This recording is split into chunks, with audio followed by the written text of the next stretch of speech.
were kids, we used to get these like greeting cards, and they would come from a place called Willow, Alaska.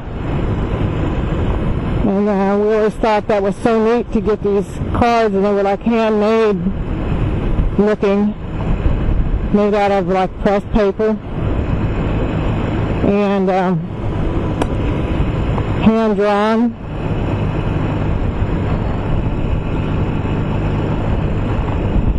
And I hope this car sees me.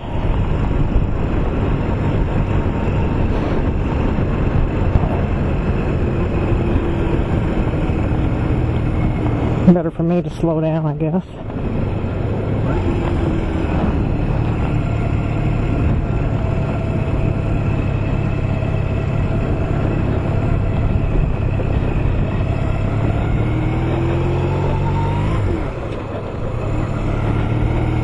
Anyway, we would get these cards every Christmas. And we thought that was so neat when we were kids because Alaska was such an exotic place. You know, so far away and so different.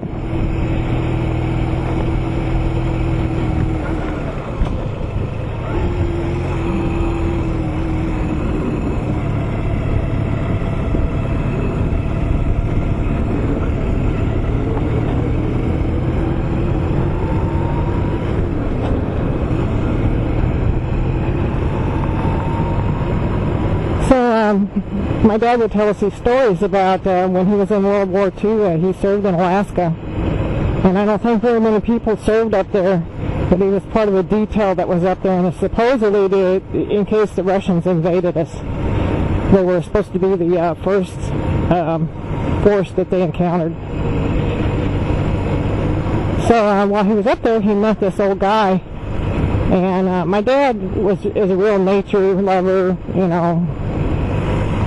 I don't want to say hillbilly, but you know they grew up in kind of rough and lean times, and they learned a lot about the woods and stuff like that. You had to make your living off the woods, and my dad just loved that stuff, and he's kind of a gun nut.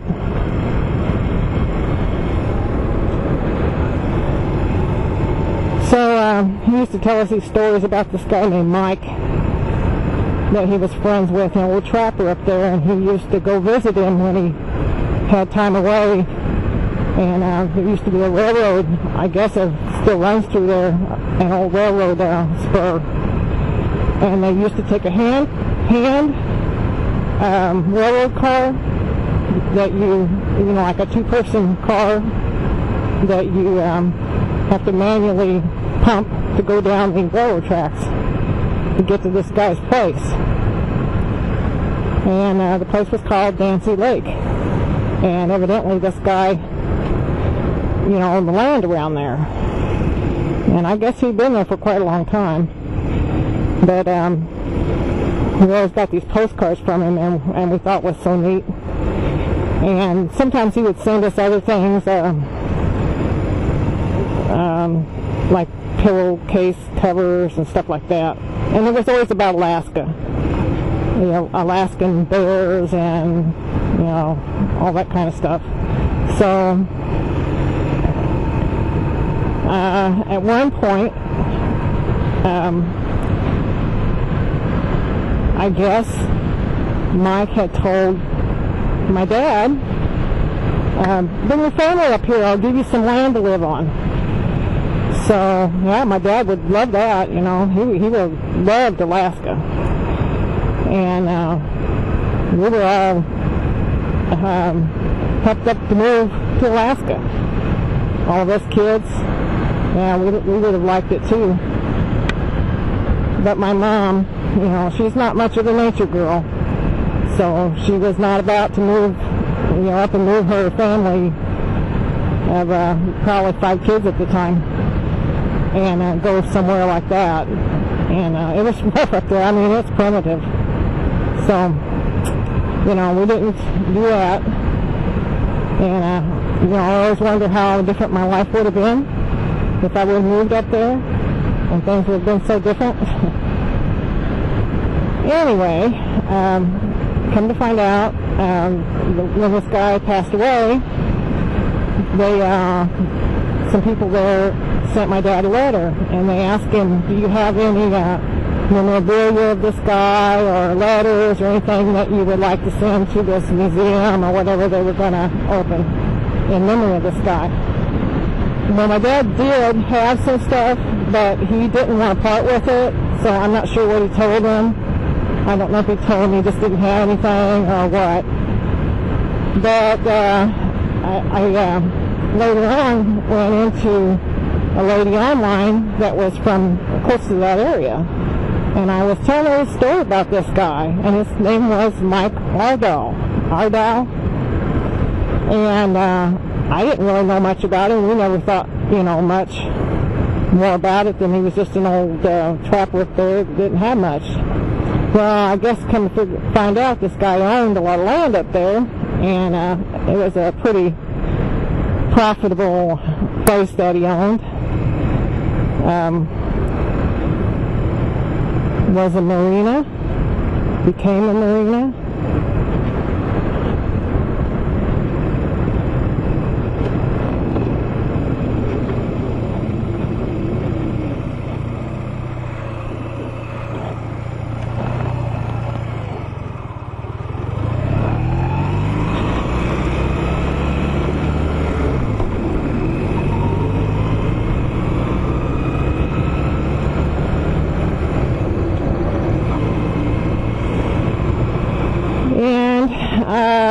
I guess he owned about 100 acres right around that place called Nancy Lake. And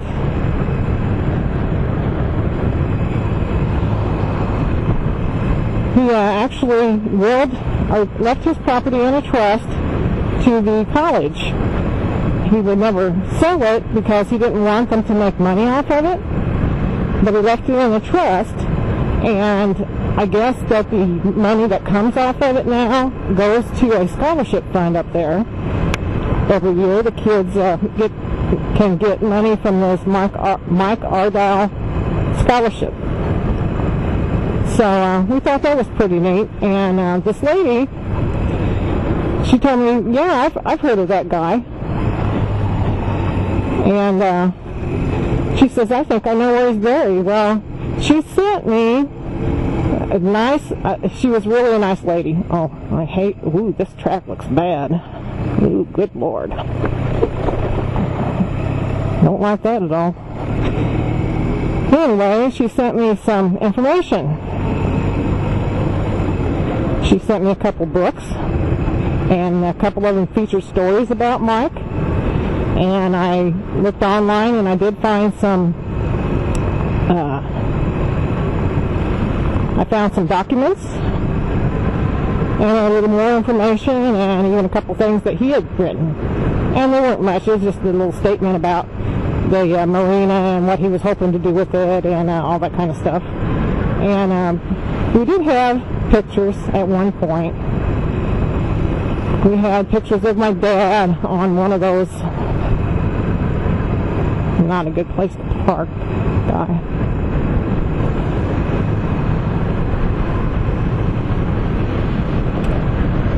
On one of those two-man train, I'm not sure what they're called, things that you go down the track with. Anyhow, we used to have those pictures, and somebody in my family's got them, but I don't know who. And I'd sure love to scan those and get them online to share with the rest of my family.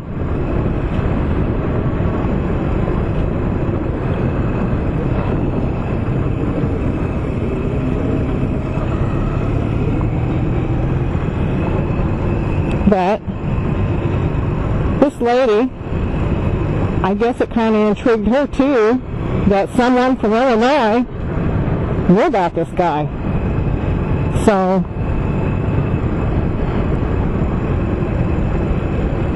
hold on, this is gravel.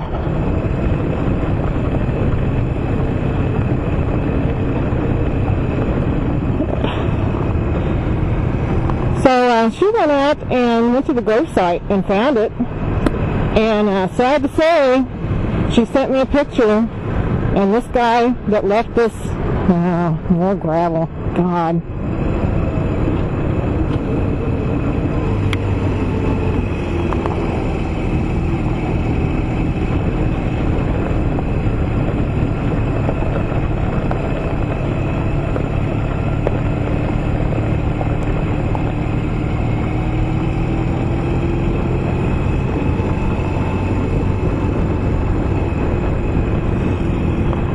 This guy that left all this money for everybody else, he's in a grave that's overgrown, barely marked, and in sad shape. It was grown up in bushes and brush, and she could barely find it, but she did. She sent me a picture of it. And unfortunately, I don't have that picture anymore. But I thought it was so sad that that guy's grave wasn't taken care of. So shame on you, the college there. Of course, I don't know, that might have been the way he wanted it, but I just thought it was really sad.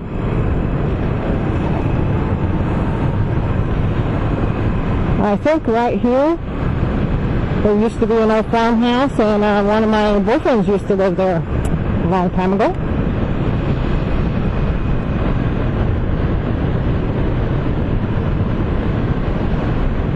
But I'm sure they tore that place down, and it's been long gone.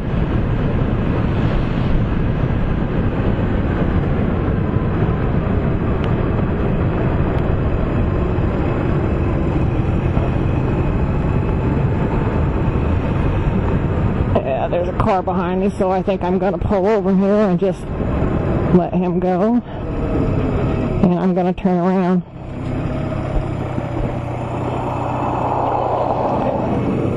Because I don't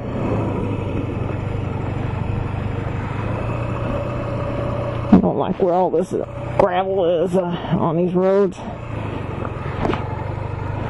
But now I've got to go back through it.